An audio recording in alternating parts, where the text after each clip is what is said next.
केंद्रीय मानवाधिकार संघटन गोवा राज्य आयज चवथो आंतरराष्ट्रीय संमेलन एवं एवॉर्ड फंक्शन हांगा साजरे करता।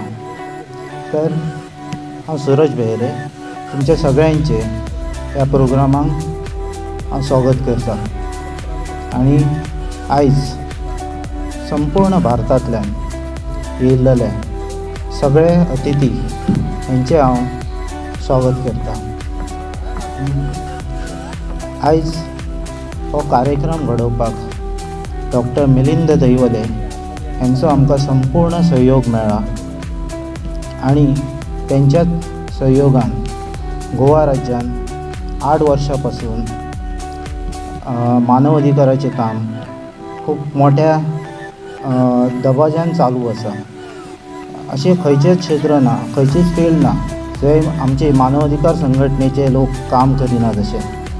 आनी हांवें तर अशें पळयलां की फाटली 4 वर्सां आमची महिला खूब मोठ्या उमेदीन मानव अधिकार रक्षणा खातीर काम करता। आनी स्पेशली सांगचें जाल्यार उमा पाटील, सीमा बेहरे, तशीच रिमा पार्सेकर, अशी अपूर्वा सोनुर्लेकर, अशी खुबशी महिला आसात जी मानव अधिकार रक्षणाचें काम मोठ्या उमेदीन करतात। आनी हांव मागता की अशेंच तेंच्यांनी तेंचें काम चालू रावचें मानव रक्षणा खातीर। हांव मागता सीमा बेहरे कडेन की तेणी मातशें स्टेजीर येवचें। सीमा बेहरे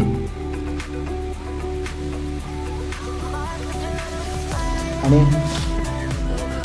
आतां थोड्याच वेळान टिना कोल्हापुरीकर यांचो लावणीचो कार्यक्रम हांगा जावपाचो आसा, नृत्याचो कार्यक्रम जावपाचो आसा। सो हांव विनंती करता टिना कोल्हापुरीकर यांनी मंचार येवपाचें। Hello, good evening ladies and gentleman. दोस्तों, कहते हैं खूबसूरत सा इस पल का किस्सा बन जाता है, खूबसूरत सा इस पल का किस्सा बन जाता है, जाने कब कौन ज़िंदगी का हिस्सा बन जाता है। कुछ खास लोग मिलते हैं ज़िंदगी में, कुछ खास लोग मिलते हैं ज़िंदगी में, जिनसे कभी न बिछड़ने वाला रिश्ता बन जाता है। सर जोरदार मातशें टाळ्यान तुमचेच तुमी वेलकम करचे, तुमचे सगळ्यांचे आयज तुमी वेळ काडून हांगा आयिल्ल्या बद्दल।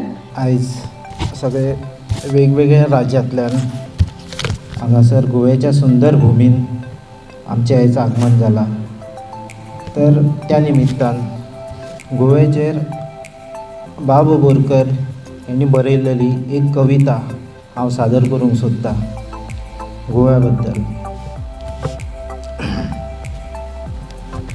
माझ्या गोव्याच्या भुमीत, माझ्या गोव्याच्या भुमीत गाड्या नारळ मधाचं, कडे कपाऱ्या मधुनी घट फुटी ते दुधाचे। माझ्या गोव्याच्या भूमीत, माझ्या गोव्याच्या भूमीत आंब्या फणसाची रास, माझ्या गोव्याच्या भूमीत आंब्या फणसाची रास, फुली फळांचे पाजर, फळी फुलांचे सुवास। माझ्या गोव्याच्या भूमीत, माझ्या गोव्याच्या भूमीत वनश्रीची कारागिरी, माझ्या गोव्याच्या भूमीत वनश्रीची कारागिरी, पाना फुलांची कसर, पशु पक्ष्यांच्या किनारी। माझ्या गोव्याच्या भूमीत, माझ्या गोव्याच्या भूमीत उन्हाळ्यात खारा वारा, माझ्या गोव्याच्या भूमीत उन्हाळ्यात खारा वारा, पावसात दारा पुढे सोन्या चांदीच्या रेधारा। माझ्या गोव्याच्या भूमीत, माझ्या गोव्याच्या भूमीत येते चांदणे माहेरी, माझ्या गोव्याच्या भूमीत येते चांदणे माहेरी, ओलावल्या लोचनांनी भेटे आकाश सागरी। माझ्या गोव्याच्या भूमीत, माझ्या गोव्याच्या भूमीत चाफा पानाविणे फुले, माझ्या गोव्याच्या भूमीत चाफा पानाविणे फुले, भोळा भाबडा शालीन शब्द भावविण बोले माझ्या गोव्याच्या भूमीत.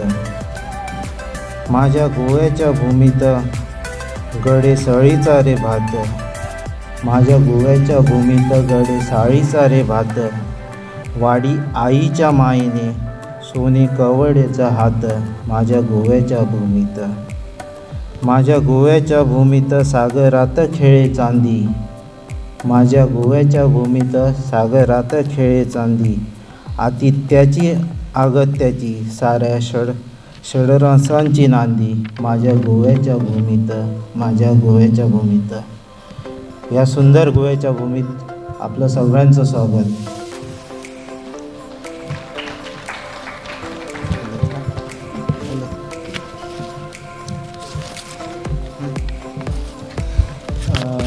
मैं अभी डॉक्टर मिलिंद दहिवली जी से दरख्वास्त करता हूँ कि आप स्टेज पे आएँ.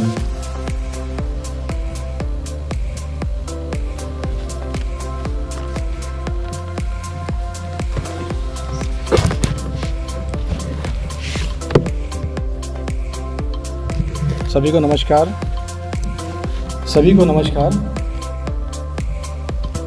आज हम लोग जब यहाँ सम्मिलित होने की सोच रखे थे तब हमें ऐसा लगा होगा या हम सबको ऐसा लगा होगा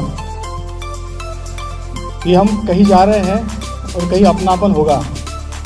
तो मुझे ऐसा विश्वास है कि यहाँ पे सही में आपको अपनापन लगेगा. हम लोग जब भी मानवता की बात करते हैं तो हम लोग ऐसे असहाय लोगों के पास जाते हैं जिनका कोई नहीं है. जो लोग आर्थिक गिरे हुए हैं, मानसिक गिरे हुए हैं, उन लोगों को संभालने का, उठाने का काम हमारा है. मैंने आज से 12 साल पहले केंद्रीय मानवाधिकार नामक एक साप्ताहिक समाचार पत्र की शुरुआत की थी. ये समाचार पत्र में एक आदमी जुड़ता गया, 2 आदमी जुड़ता गया और हमने पीड़ित मानवता की सेवा के लिए काम करने का एक प्रण रखा. हमें ऐसा लगा कि अब ये वृत्तपत्र समूह बन रहा है, क्योंकि 1 से 2, 2 से 3 ऐसे लोग बढ़ते गए. मैं अकेला निकला था, मेरे पीछे मेरी परछाई थी. आज हमारे साथ 2 लाख लोग पूरे भारतवर्ष के अंदर काम कर रहे हैं. हमारे साथ काम करते हुए कई लोग, हमारे देश में जो वैश्विक महामारी फैली थी कोविड-19, कई लोग हमारा साथ छोड़ के गए. किसी का भाई गया, किसी का दोस्त गया, किसी का पति गया, किसी की वाइफ गई, किसी का बाप गया, किसी का बच्चा गया. इस पैंडेमिक सीज़न में हमने बहुत कुछ सीखा है, देखा है. और हमें हमेशा ये कोशिश करनी चाहिए कि जब भी हम किसी की मदद करते हैं तो मदद निस्वार्थ भाव से हो. पुनः एक बार सबसे निवेदन है कि जिन जिन का सीट पे उनका नाम लिखा है, सभी सीट पर नाम लिखे गए हैं. आप सभी लोग अपने अपने सीट पर या जो भी सीट आपको खाली दिखते हैं वहाँ विराजमान होंगे. जो भी खड़े हैं वो बैठने का कष्ट करेंगे. जिनके भी पास हमारा सोशल मीडिया है, व्हाट्सएप है, फेसबुक है, यूट्यूब है, जिसे भी ये प्रोग्राम फेसबुक पे लाइव देना है वो दे सकता है. जो भी आपकी वीडियो रिकॉर्डिंग होगी वो पूरी वीडियो रिकॉर्डिंग, अगर आप हमारे ग्रुप में ज्वाइन हुए हैं, यहाँ भी एक आज ग्रुप क्रिएट किया गया है, उस पर भेजेंगे ताकि आपने बनाया हुआ वीडियो किसी दूसरे के काम आएगा, आपने खींचा हुआ फ़ोटो किसी दूसरे को काम आएगा, हमने खींचा हुआ फ़ोटो है, सब आपके ही काम में आने वाला है. तो जब आप इस सभागार से बाहर जाओगे तब आपकी फ़ोटोज़ HD क्वालिटी के ये आपको प्राप्त होंगे. करीब 7:30-8 बजे के बीच में ये सब फ़ोटो उस ग्रुप में आपको दिखने वाले हैं. हम लोग अभी हमारे प्रोग्राम की शुरुआत करेंगे. होने वाला है उसका नाम हम अनाउंस करने वाले हैं. उन्हें स्टेज पे आना है. आपको जो ट्रॉफ़ी दी जाएगी, किसी का ट्रॉफ़ी मेरे ख्याल से 1 kg के ऊपर हेवी है, उनके लिए एक बैग का भी अरेंजमेंट हमने किया है. और हर चीज़, कोई कागज़ होगा या कोई छोटा सा पेन भी होगा तो बड़े मुश्किल से कोई ना कोई उसको बनाता है। और जब भी हम कोई किराना दुकान से कुछ सामान लेते हैं तो हमें दुकानदार रिसिप्ट देता है। जैसे आपने 2 किलो 3 किलो कोई चीज़ खरीदी तो वो रिसिप्ट देते हैं कि नहीं? दुकानदार लोग देते हैं ना? देते कि नहीं देते? आप लोग लेते हैं कि रिसिप्ट? हाँ, तो यही रिसिप्ट है हमारे कार्यों की, जो आपने आज तक काम किया होगा प्रत्यक्ष रूप से और अप्रत्यक्ष रूप से। बहुत से लोग ऐसे होते हैं कि जो कभी काम ही नहीं करते, बहुत से लोग ऐसे होते हैं बहुत काम करते हैं मगर टैगलाइन नहीं लगाते कि मैंने ये चीज़ की। कुछ चीज़ें ऐसी होती है कि लोग बिना नाम, अरे हम वो बोलते हैं कि हमारा नाम नहीं आना चाहिए मगर हम चीज़ ये सर्वाइव करेंगे। ऐसे बहुत लोग हैं जो काम करते रहते, हमेशा काम करते हैं। तो प्रत्यक्ष स्वरूप से और अप्रत्यक्ष स्वरूप से जिन लोगों ने भी इस समाज में पीड़ित मानवता की सेवा की है, ऐसे सभी लोगों को हम आज यहाँ पे सम्मानित करने वाले हैं। आज हमारे कार्यक्रम के मुख्य उद्घाटक है डॉक्टर पीडी गायकवाड़ साहब, जो कि हमारे केंद्रीय मानव अधिकार संगठन के राष्ट्रीय अंतर्राष्ट्रीय सलाहकार हैं, दुबई से हैं। हमारे मुख्य अतिथि हैं हमारे आदरणीय गुरुवर्य शिवानंद खेड़ेकर जी, जिन्होंने एजुकेशन के माध्यम से, शिक्षण संस्थान के माध्यम से कई युवाओं को डेवलप किया है। और समाज में शिक्षा बहुत ज़रूरी है। डॉक्टर बाबा साहब अम्बेडकर ने बोला है कि आप एक रोटी कम खाओ मगर अपने बच्चों को ज़रूर पढ़ाओ। जो हमेशा शिक्षा का और शिक्षा क्षेत्र में अपना आदर्श रखते हैं, ऐसे हुलगेश चलवादी साहब, वो भी हमारे बीच मौजूद है। वो भी हमारे कार्यक्रम में आज अतिथि के स्वरूप में आए हैं, जिन्होंने लॉकडाउन के समय लोगों को बेड अवेलेबल नहीं हो रहे थे, लोगों को ऑक्सीजन नहीं मिल पा रहा था, लोग दवाखाने तक जाने को डर रहे थे और डॉक्टर्स भी समय समय पे अवेलेबल नहीं थे। उस समय तन मन धन से जिन्होंने करीब पेशेंट की सेवा की है, उनके कई हॉस्पिटल्स हैं, कई एम्बुलेंस हैं उनकी। ऐसे हमारे इकबाल अहमद साहब, जो कि हमारे केंद्रीय मानवाधिकार संगठन के राष्ट्रीय सलाहकार हैं, हमारे संगठन के राष्ट्रीय वरिष्ठ उपाध्यक्ष भी हैं। उसी के साथ गोवा में जो हमारे साथ काम करती है, सोशल वर्क में हमेशा अग्रसर रहती है, ऐसी उमा पाटिल मैडम, जो हमारे संगठन से राष्ट्रीय उपाध्यक्ष हैं। मैं इन सभी को अनुरोध करता हूँ कि वो मंच पे आएंगे। पहले तो मैं डॉक्टर पीडी गायकवाड़ साहब को इस मंच पे बुलाना चाहता हूँ, वो आके अपना स्थान ग्रहण करेंगे।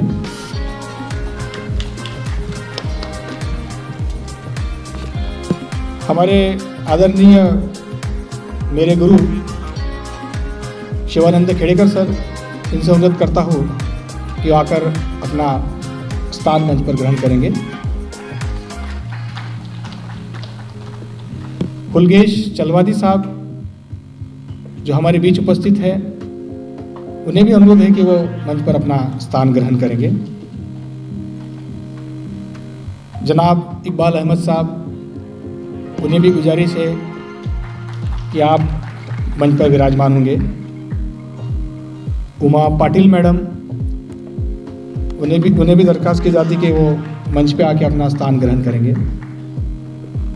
हमारे प्रवीण भंडारी जी, जो हमारे संगठन के हमेशा हमारे संगठन में काम के लिए प्रेरित रहते हैं, सबको प्रमोट करते रहते हैं, ऐसे भंडारी साहब को भी मंच पे बुलाया जा रहा है। भंडारी साहब मंच पे आके अपना स्थान ग्रहण करेंगे। दुख की बात आती है, जब पीड़ा की बात आती है, तो सभी लोग अपने पैर पसार देते हैं, तो गज की दूरी सभी लोग हमसे बना लेते हैं।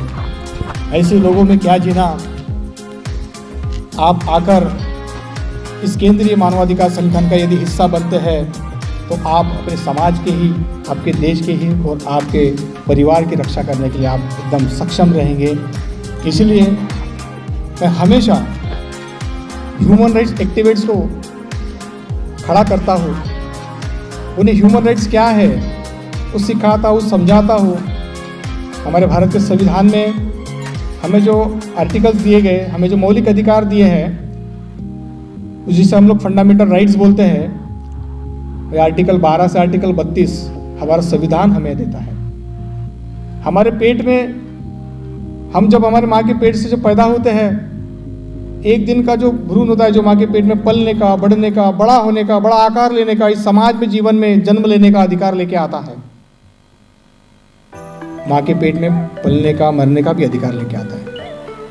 मगर जैसे जैसा वो बड़ा होता है तब शिक्षा का अधिकार शुरू हो जाता है, उसको शादी हो जाती है, उसके बच्चे हो जाते हैं, पारिवारिक जिम्मेदारी आ जाती है, फिर धार्मिक गुलामी आ जाती है, मानसिक गुलामी आ जाती है, पारिवारिक आज़ादी भी उसकी छीनी जाती है। और ऐसे कई आयाम पड़ाव के साथ वो आदमी जाता है। जब उसका इंतकाल होता है तब उसको दफनाया भी जाता है, तो किसी को जलाया भी जाता है, तब तक के उसके अधिकार लागू हो जाते हैं। जब अधिकारों की बात करते हैं तो कुछ लोग हंसते भी हैं, ये क्या अधिकार होते हैं। ऐसी तो बहुत संस्थाएं हमने देखी हैं, ऐसे तो कई लोगों को हमने देखा है।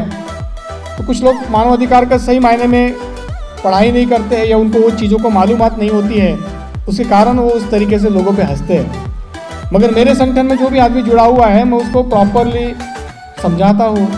हमारे ऑफिस से, नागपुर ऑफिस से, दिल्ली ऑफिस से हर संडे को एक जूम मीटिंग ली जाती है, उसमें हम लोग सिखाते हैं। हम तो ये चीज़ सिखाते हैं कि भाई आप कोई अधिकारी को जाके मिलते हो या कोई डेपुटेशन देते हो तो आपका ड्रेस कोड कैसा होना चाहिए। तो उसका ड्रेस कोड का सेंस न होने के कारण में उसको ज़्यादा कई ऑफिस में सपोर्ट नहीं हो पाता। कई कार्यकर्ताओं को मैं समझाता हूँ कि आप अपने वाणी पे भी कायम थोड़ा सा काबू रखो। ठीक है, हम पढ़े लिखे नहीं है, हम कम पढ़े हैं, 10वीं 5वीं 6वीं तक के गए हैं, ठीक है, हमें कुछ मालूम नहीं है। मगर मार्केट में बहुत सस्ती किताब मिलती है, जिसको बोलते हैं हम लोग IPC। उससे भी कम बजट में किताब मिलती है, उसको बोलते हैं हम लोग CRPC, महाराष्ट्र पुलिस कायदा। ये किताबें झारखंड से कोई होगा तो झारखंड राज्य का पुलिस कायदा होता है, गोवा होगा तो यहाँ पे गोवा का स्टेट का एक CRPC होता है, उसके भी किताबें मार्केट में मिलती है, हम पढ़ते ही नहीं। आज से 12 साल पहले हमारे हाथ में मोबाइल आ गए, हमें वाईफाई फ्री दिया गया, मोबाइल पे इंटरनेट फ्री दिया गया है, और हम लोग सब यूट्यूब पे बिजी हो जाते हैं, फेसबुक पे बिजी हो जाते हैं, व्हाट्सएप पे बिजी हो जाते हैं। हम ये चीज़ भूल जाते हैं कि मेरी माँ घर पे बीमार है, मेरी बीवी मुझे घर पे जल्दी बुलाना चाहती है, हर चीज़ों को भूल जाते हैं हम लोग। और इस जीवन में हम मोबाइल के जीवन में चल रहे हैं, और मोबाइल कई लोगों पे हावी हो चुका है। कई बच्चे सुसाइड तक के कर दिए हैं, कई बच्चे तो मोबाइल के एडिक्ट हो चुके हैं। हमने ही ये सब चीज़ों को बनाया है और हमने हर चीज़ों को बिगाड़ा है। तो मैं आपको इस मन से और एक बार अनुरोध करता हूँ कि आप मोबाइल का इस्तेमाल सही करें। आपके मोबाइल में बहुत सारी चीज़ें आपको मिलेंगी, उसको सर्च करें। फालतू के वीडियोस को देखने से अच्छा आप अच्छी वीडियो को, अच्छे मोटिवेशंस की वीडियो को देखें। हमारे पीडी गायकवाड़ साहब ब्रह्म कुमारी से जुड़े हुए हैं, तो जब भी मैं भी जुड़ा हूँ ब्रह्म कुमारी से, तो जब भी कोई ऐसे मोटिवेशंस होते हैं या कोई ऐसी स्पीच होती है, कोई ऐसे कुछ आवाज़ें होती है, तो हमें भेजते हैं व्हाट्सएप पे, हम उसको देखते हैं हमेशा। हम लोग विचारों का और बहुत सारी चीज़ों का प्रवास आगे चलाएंगे। उसके पहले मैं हमारे गुरुवर्य आदरणीय शिवानंद जी खेड़ेकर, हमारे उद्घाटक डॉक्टर पीडी गायकवाड़ साहब, हुलगे चलवादी जी, इकबाल अहमद साहब, उमा पाटिल मैडम, उनसे गुजारिश करता हूँ कि वो इस संविधान के रचयिता परम पूज्य डॉक्टर बाबा साहब अम्बेडकर, इनके प्रतिमाला को माल्यार्पण कर दीप प्रज्वलित कर इस कार्यक्रम की शुरुआत करेंगे।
पौधा हमें हर चीज़ों की याद दिलाएगा हमेशा, इसलिए एक पौधा देकर हम सबका स्वागत करेंगे।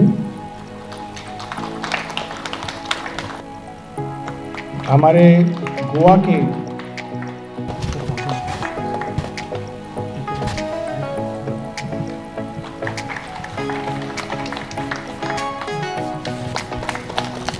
हमारे विदर्भ से हमारे प्रोग्राम के बाद भी एक दूसरा स्लॉट है, उनके लिए भी हमें जगह खड़े होंगे,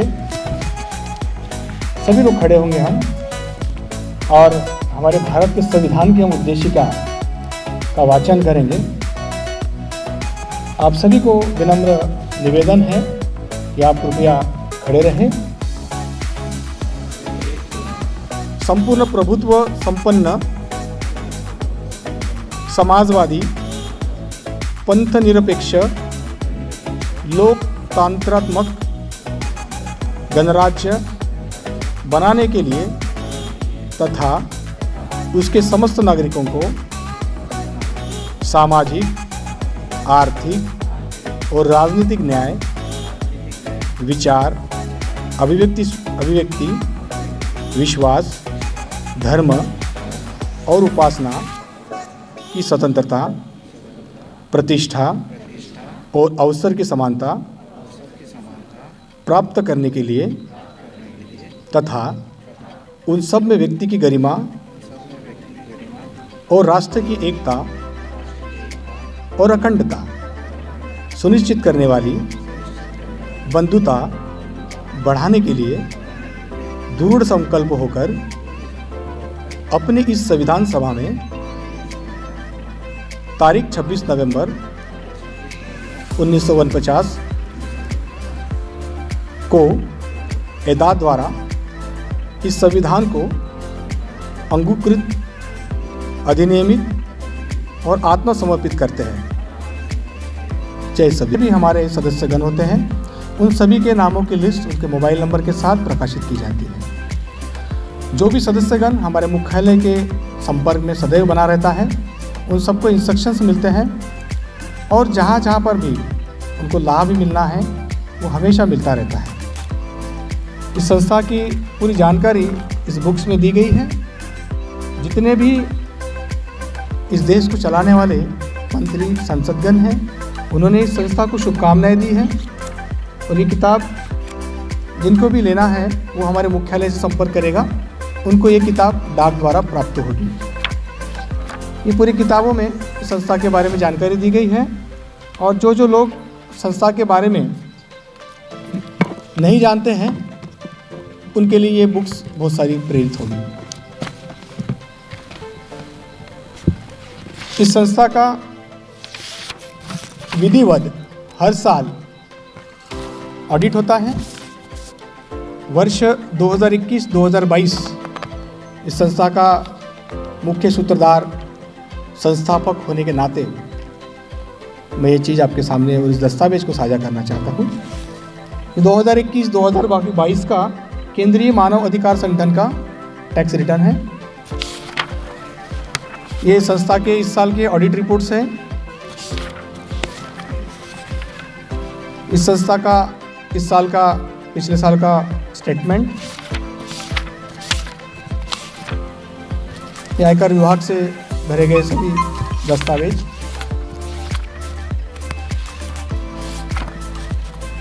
इस संस्थान की संविधान पुस्तिका,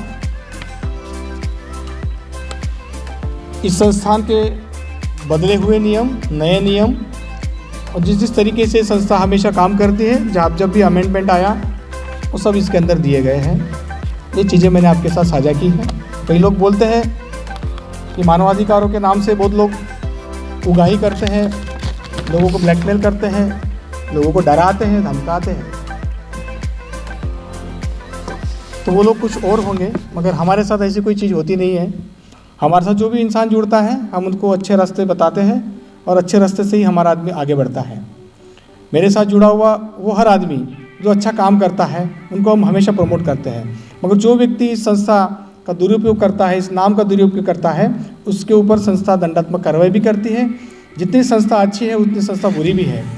जो लोगों ने संस्था के कार्ड का, परिचय पत्र का मिसयूज़ किया है, दुरुपयोग किया है, ऐसे लोगों के ऊपर दिल्ली कोर्ट में कार्रवाई चालू है, महाराष्ट्र के कुछ कोर्ट में कार्रवाई चालू है।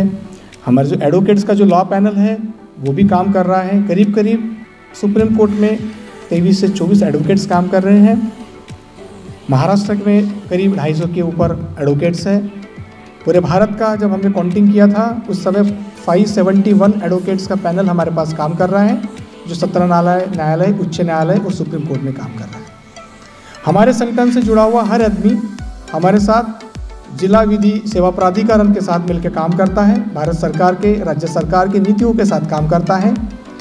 9 तारीख को राष्ट्रीय लोक अदालत है, वहाँ पे भी हमारे कुछ संगठन के लोगों का विधि स्वयंसेवक करके चयन किया गया है और वो अच्छी तरीके से अपने अपने ज़िलों के न्यायालय में जाके जिम्मेदारियां निभाते हैं। उनको प्रशासन भी सहयोग करता है।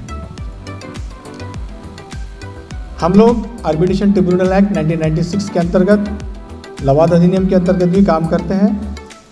जो भी दीवानी प्रकार का केस होता है उसको हम हैंडल करते हैं। फौजदारी प्रकरण हम फिलहाल तो लेते नहीं हैं। जो व्यक्ति कानून हमारे साथ काम करना चाहता, कानून के साथ काम करना चाहता है, उन सभी लोगों के लिए अलग अलग सेशंस भी हमारे होते हैं, वो भी आप कंडक्ट कर सकते हैं। संगठन में जिन लोगों ने गलत काम करने की कोशिश की, ऐसे लोगों के फोटोज़ हमारे दैनिक केंद्रीय मानवाधिकार नामक समाचार पत्र में प्रकाशित किए गए हैं। ऐसे लोगों के फ़ोटोज़, वीडियोज़ भी हमारे सोशल मीडिया साइट पे, हमारा केंद्रीय मानवाधिकार का जो सोशल मीडिया है उसमें भी अपलोड किया गया है। कृपया पुनः एक बार निवेदन करता हूँ कि आप ऐसा कोई कतई काम न करें जिससे संस्था का नाम बदनाम हो और मेरे जैसे पाक दामन इंसान का भी नाम बदनाम हो। मिलिंद दहिवले, मैं एक झोपड़पट्टी से पैदा हुआ हूँ। मुझे मालूम है लोगों की पीड़ा क्या होती है, मुझे मालूम है गरीबी क्या होती है। और आज भी अगर आप हमारा ऑफिस देखेंगे नागपुर का तो 13-14 साल से वही है। हमारी कैपेसिटी बहुत बड़ी है, हम बड़े बड़े ऑफिसेस खोल सकते हैं पूरे भारत के अंदर। हम खुले भी है, दिल्ली में है, गोवा में भी खुला हुआ है, हर जगह भी खुले हुए हैं। मगर अच्छा, अगर हमारे पास समय आता है तो हम बुरे समय को भूल जाते हैं। ऐसा नहीं होना चाहिए। बुरे समय में आप लोगों का जिन्होंने साथ दिया है, आपने कभी भी उसको नहीं भूलना चाहिए, उसको लेके चलना चाहिए। आज मैं गोवा में आता हूँ, हर जगह जाता हूँ, लोग तो बहुत है, सर हम ये करेंगे, हम वो करेंगे, हम ये हॉल देंगे, हम ऐसा करेंगे, हम ये अरेंजमेंट करेंगे, मगर ये सब फॉल्स होता है, हमेशा देखा गया है। इसलिए नेशनल कॉन्फ्रेंस को मैं खुद लीड करता हूँ। ये भी नेशनल कॉन्फ्रेंस आज हो रहा है, उसको मैंने खुद लीड किया है। आप सभी का आयोजन और आप सभी लोगों को बुलाने की जो ये प्रक्रिया थी, ये सब मेरे वजह से थी। हमारे संगठन में एक समझ सकते हैं आप, एक चम्मच से एक सब्जी बनती है, अगर उस सब्जी में अगर 10 चम्मच लग जाएंगे तो सब्जी खराब होती है। तो सभी लोगों के आईडी से लेके, उनका अपॉइंटमेंट से लेके, उनके ऊपर पूरी वॉचिंग मैं खुद करता हूँ। और सभी लोगों के आई कार्ड के पीछे नंबर भी छपे होते हैं, वो डायरेक्ट मुझसे संपर्क करते हैं। आपकी कोई भी समस्या होगी आप डायरेक्ट मेरे से साझा कर सकते हैं। हम कभी और दूसरे प्रोग्राम में संस्था के बारे में और अन्य विषयों पर चर्चा करेंगे। आप सब लोग यहाँ सम्मानित होने के लिए आए हैं, मैं आप सबका केंद्रीय मानवाधिकार संगठन की तरफ से सम्मान करता हूँ। और आज आप लोगों के सामने ऐसी कुछ हस्तियाँ भी सम्मानित होने वाली हैं, जिनके बारे में आप सभी लोगों को मालूम होगा या नहीं होगा मुझे पता नहीं, और जो अच्छा काम करता है वो हमेशा प्रमोट होता है। ऐसी कई यूनिवर्सिटीज़ होती हैं जो डिस्टेंस लर्निंग एजुकेशन के माध्यम से काम करती हैं। अब आजकल लोग उनके ऊपर भी उंगलियां उठाना शुरू कर देते हैं। लोकशाही हमारे देश के अंदर, हम किसी को भी बुरा बोल सकते हैं, किसी को भी अच्छा बोल सकते हैं।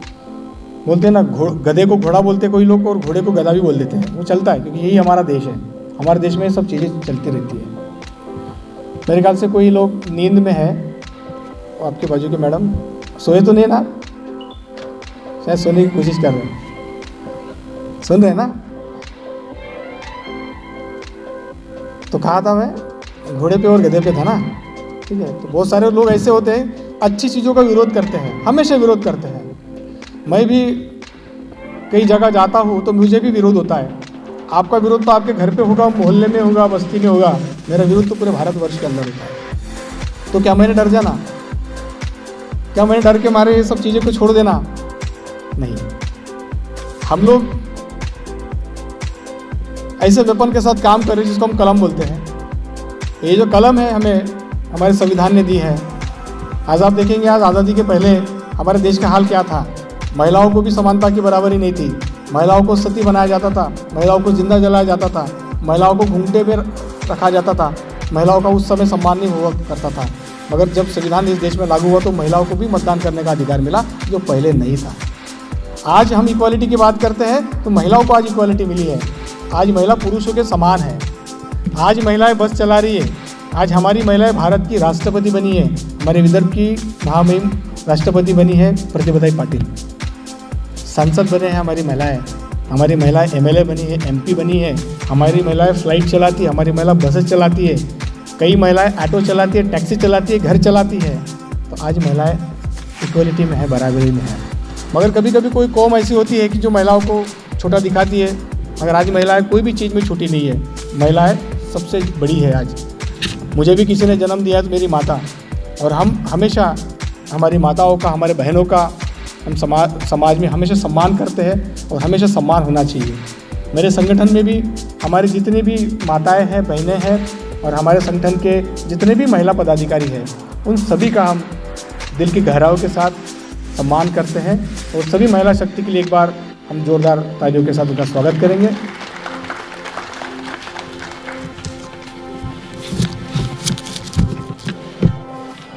ज़्यादा समय आपका न लेते हुए हम लोग ज़्यादा विचार भी इस मंच में नहीं रख पाएंगे क्योंकि समय कम है। कई अवार्डीज़ हैं, उनको अवार्ड डिस्ट्रीब्यूट करना है। कुछ लोगों को हम लोग यहाँ पे हॉनरी डॉक्टरेट भी देने वाले हैं। मैं वही चीज़ बोल रहा था कुछ देर पहले, कोई चीज़ अच्छी होती है उसका विरोध हर जगह होता है। कोई भी चीज़ बुरी नहीं होती। बड़ी बड़ी यूनिवर्सिटीज़ खुली है, बड़े बड़े कॉलेजेस खुले हुए हैं, बड़ी बड़ी इंस्टीट्यूशंस खुले हुए हैं। तो लोग रेगुलरली भी करते हैं, डिस्टेंस लर्निंग में भी करते हैं। मैंने भी बचपन में जब मैं होश संभाला था और जब मैं कॉलेज लाइफ मेरी थी, तब मैं बड़ी इच्छा थी मेरी कि मैं LLB करूँ। मैं LLB नहीं कर पाया, मैं BLL किया। मैं कामगारों का वकील हूँ। LLB अभी मैं डिस्टेंस लर्निंग एजुकेशन के माध्यम से कर रहा हूँ, मगर आने वाले समय में मेरे पास भी सनद हो जाएगी। सनद नहीं होने के बावजूद भी मैं एक आर्बिटर हूँ, लवाद अधिकारी हूँ। आज भी मैं लोगों के समस्याओं को सुलझाता हूँ और सॉल्व करता हूँ। डिस्टेंस लर्निंग एजुकेशन के माध्यम से, वर्चुअल यूनिवर्सिटी के माध्यम से, ऑनलाइन एग्जामिनेशन के माध्यम से कुछ लोगों को डॉक्टरेट दिया जा रहा है। उसको हम लोग हॉनरी डॉक्टरेट बोलते हैं, हिंदी में मानद पदवीधर बोलेंगे। उनका पदवीदान समारोह भी कुछ देर में होने वाला है। इसके पहले एक व्यक्ति जो हमारे साथ इस देश के बाहर रहकर इंटरनेशनल लेवल पे इस संस्था की नींव रखता है, इस संस्था का प्रमोशन करता है और वर्ल्ड के जितने भी वर्ल्ड ह्यूमन राइट्स ऑर्गेनाइजेशन होते हैं उसमें पार्टिसिपेट करते हैं, केंद्रीय मानवाधिकार संगठन को प्रेजेंटेशन देते हैं। ऐसे PD गायकवाड़ साहब को मैं बुलाना चाहता हूँ। ज़्यादा समय न लेते हुए वो संक्षिप्त में अपने 2 शब्द को बताकर अपने शब्दों के वाणी को विराम कराएंगे। PD गायकवाड़ साहब, 2 मिनट के लिए आपको मंच पर बुलाया जा रहा है। परम पूज्य डॉक्टर बाबा साहब आम्बेडकर जयंती का महीना है, बहुत शुभ अवसर है। इसी शुभ अवसर का मौके के साथ हमारे गोवा के सूरज बहरे, सीमा बहरे, उमा पाटिल जी, सुरेन कक्कर जी और गोवा वाले सभी हमारे इतना अच्छा प्रोग्राम बनाया। और उन्होंने हमारे जो राष्ट्रीय अध्यक्ष डॉक्टर मिलिंद देवले सर हैं, उनको कहा कि भाई हम इस सीज़न में एक बहुत बढ़िया और अच्छा इंटरनेशनल लेवल का प्रोग्राम रखते हैं।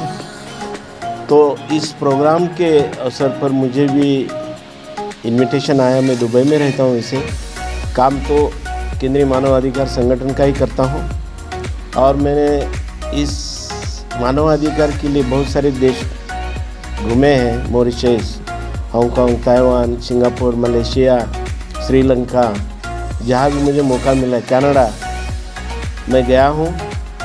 और केंद्रीय मानवाधिकार संगठन का रिप्रेजेंटेटिव होके मैंने सारी मीटिंग अटेंड की है और मेरी कोशिश यही है कि हम भी भारत में इतना बड़ा संगठन चला रहे हैं और इनका सारा credit doctor Milind Dahiwale sir को जाता है। देखिए आपने उनके इतने यंग एज में इतना बड़ा मकाम हासिल करना कोई सादी बात नहीं है और भारत में 2 लाख के ऊपर ही, वो 2 लाख कह रहे थे, 2 लाख के ऊपर ही अपनी जनसंख्या है और केंद्रीय मानव अधिकार संगठन के अधिकारी, पदाधिकारी, सदस्य सब मिलके 2 लाख के ऊपर है। तो सोच लीजिए गोवा में इतने आए हैं, वो भी बहुत जगह से आए हैं, कोई हरियाणा से आए हैं, मेरे पुणे की तो पूरी टीम आई है और मेरे नेटिव से अक्कलकोट से डॉक्टर अपना एडवोकेट परवेज साहब आए हैं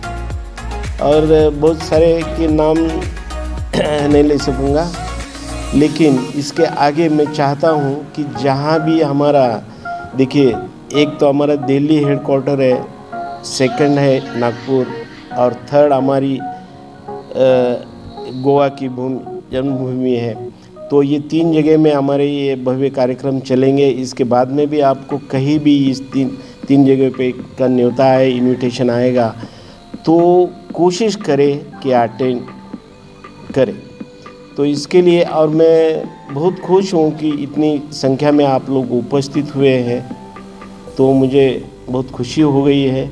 और मैंने भी देखिए डायरेक्ट दुबई से आज सुबह 4 बजे पहुँचा इधर और कार्यक्रम के लिए मैं अटेंड हो रहा हूँ और इसके बाद में और लोगों को कुछ बोलना होगा, समय की भी पाबंदी है। तो मैं तो ऐसे ही, अभी सर इतना कुछ बोला है, मैं तो ऐसे मेरा इंट्रोडक्शन के हिसाब से ये बोल रहा हूँ और इतने अपने शांत तरीके से बैठ के इतना सुना, उसके लिए मैं धन्यवाद करता हूँ, आपका आभारी हूँ। Thank you very much.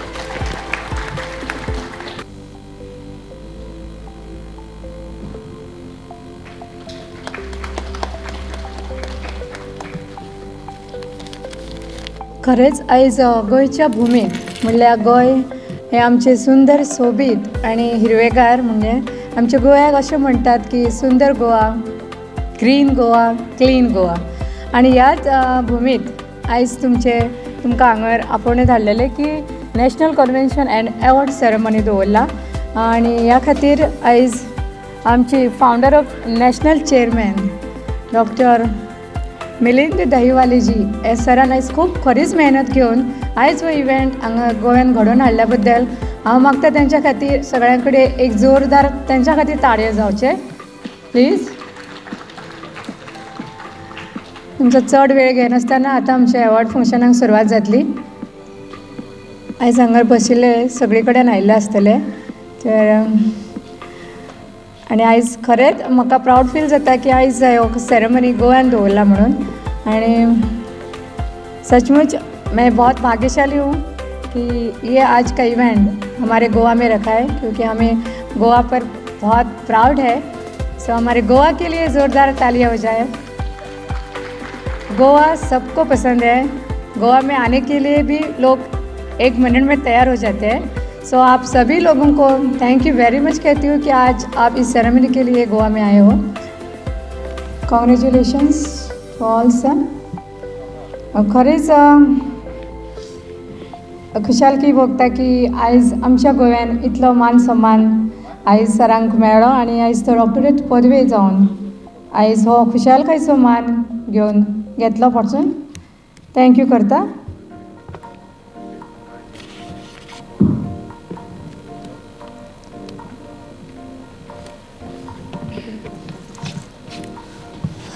आता मी विनंती करतो पात्रूड साहेबांना की त्याने मानवाधिकारावर 2 शब्द बोलावे। पात्रूड साहेब। नमस्कार। सर्व मानवाधिकार कार्यकर्त्यांचं सदर कार्यक्रमाला चालेल ना मराठीमध्ये? ओके, स्वागत करत आहे।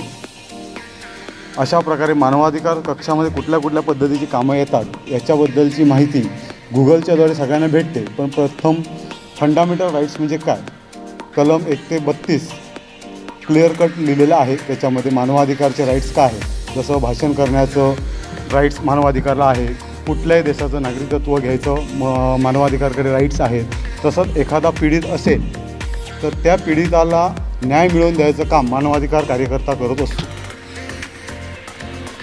तुमच्या मनात असं भाषणाचा विषय नको, काही जर प्रश्न असतील उपस्थित केला तर बरं होईल या विषयामध्ये. कारण नाही तर काय होणार, कार्यक्रम चालला आहे, मी बोलतोय आणि तुम्ही ऐकतात असं नको व्हायला. टेक अँड गिव्ह सिस्टम झालेली परिस्थिती. तुम्हाला काय शंका असतील मानवाधिकार कक्षात काम करताना तर प्लीज उपस्थित करा, म्हणजे जेणेकरून आपण टेक अँड गिव्ह सिस्टममध्ये बोलू शकतो.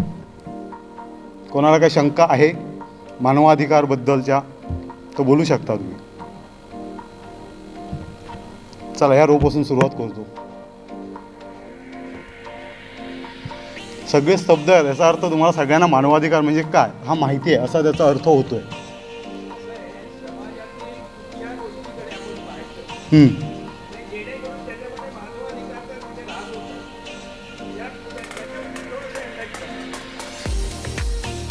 घटनेमध्ये बाबासाहेब आंबेडकरांनी घटना रचना केलेली आहे. ह्या घटनेचं किती लोक वाचन, आपल्याकडे वाचनाचा अभाव खूप झाला आहे सध्याच्या काळखंडानुसार. वाचन जर केलं, वाचनामध्ये सगळ्या गोष्टी दिलेल्या आहेत. कायदा सोडून कुठचीही गोष्ट होत नसते. मानवाधिकारमध्ये कक्षामध्ये बरेचसे प्रशासन जर चुकीच्या पद्धतीने काही गोष्टी करत असतील त्या प्रशासनाला आपण व्यवस्थित गाईडलाईन्स करून त्याच्यातनं मार्ग काढतो. उदाहरणार्थ एखाद्याने, फॉर एक्झाम्पल देतो तुम्हाला, एखादा अर्ज दिलेला आहे, त्या अर्जाची दखलच घेतली नाही. कुठल्याही अर्जाचा दखल घ्यायचा 30 दिवसाचा कालावधी दिलेला आहे. त्यानंतर सेकंड रिमाइंडर असतं, ते कोणच करत नसतो. आणि ह्या सगळे स्टेज तुम्ही पार केल्यानंतर न्याय न मग हताश होऊन माणूस बसतो आणि पुन्हा त्या दिशेला जातच नाही. म्हणजेच कायला इथे फॉलोअपचा विषय आहे. ज्यावेळी असं घटना घडते तेव्हा तुम्ही मानवाधिकारचे कार्यकर्ते म्हणून तुम्हाला स्वतःला वैयक्तिक अधिकार दिले आहे. जे आय कार्ड तुमच्या गळ्यात दिलेलं आहे ते नुसतं दाखवायला आय कार्ड नाही आहे, त्याला काही राईट्स दिलेले आहेत तुम्हाला. का त्या राईट्सचा वापराच्या अधिकाराखाली तुम्ही जाऊन तिथे विचारू शकता, पण लिखित.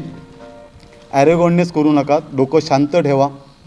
या बाबतीत जे काय बोलायचं असेल कागदी लिखापडी करा. एखादा तक्रारदार येतो, तोंडी बोलतो आपल्याकडे, आपण लगेच पॅनिक होतो आणि लगेच उठून जातो, असं नसतं. कोणाची तक्रार असू दे, त्या तक्रारदाराची तक्रार ऐकून घ्यायची.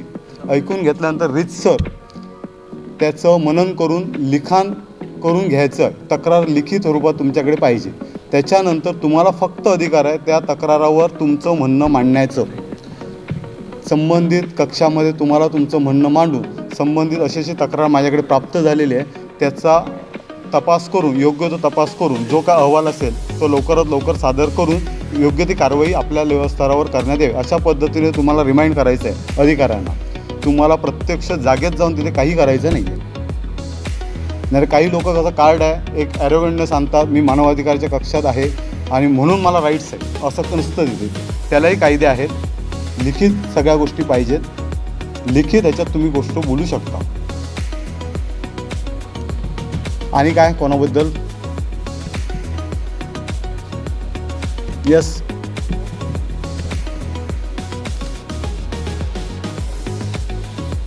Right to education. शिक्षणाचा अधिकार प्रत्येकाला आहे. जो मुलगा जन्माला आला त्याला पूर्ण अधिकार. 10वीपर्यंत पूर्ण शिक्षण मोफत दिलेलं आहे सरकारने. काही ठिकाणी प्रायव्हेट एज्युकेशन झालं, पण सरकारी शाळा असून जर तुम्ही प्रायव्हेटमध्ये जाताय तो व्यक्तिगत त्या पालकाचा विषय. पण 10वीपर्यंत पूर्ण शिक्षण सरकार पूर्ण फ्री करत आहे तुम्हाला. आणि एखादा बालकामगार असेल, कुठेतरी तुमच्या नजरेत येते, हा बाळा वयाने 18 वर्षाच्या खाली आहे, तो आवाज उठवत नसतो, तो पोटाची खळगी भरण्यासाठी ते करत असतो. मग तुम्ही वस्तुस्थिती जाणून घ्या, संबंधिताला न्याय मिळवून देऊ शकतो आपण. प्रत्येक स्टेटला मानवाधिकार आयोगाचं कमिशन ऑफिस आहे. त्या आयोगाकडे तुम्ही तक्रार दाखल करू शकता. जसं की आता महाराष्ट्रात म्हटलात तर विटीला आहे ऑफिस. केंद्रीय मानवाधिकार संघटन हे सेंट्रलाइज झालं. प्रत्येक स्टेटचं स्टेट लेवलला ह्युमन राईट कमिशन ऑफिस आहे. त्या ठिकाणी 7 कोर्ट आहेत, प्रत्येकाचा वेगळा आहे. लहान मुलगा असेल तर त्याच्यावर कुठला अन्याय झाला आहे तर ते तुम्ही मांडू शकता. महिला असेल, महिलाचा अन्याय. वयोवृद्धाने सिनियर सिटीजन ॲक्ट पण आलेले आहेत. आई वडील म्हातारे झालेत, काही लोक त्यांना असंच सोडून देतात, तर त्या माणसांना पण कायदा आलेला आहे. बोला.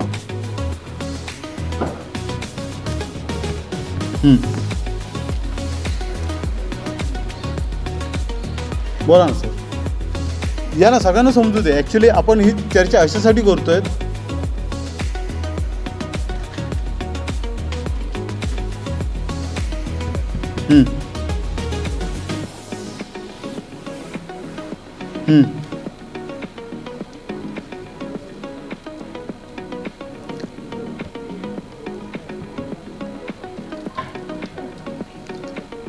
मुलांना जन्म कोणी दिला? आईवडिलांनीच दिला. जर आईवडिलांनी दिला, आई आणि वडिलांचे जे काही वितोष असतात तो त्यांच्यापर्यंत आहे. तर त्याचा जर वाईट परिणाम मुलांच्या मनावर होत असेल तर तुम्ही आवाज उठवू शकता त्याच्यासाठी.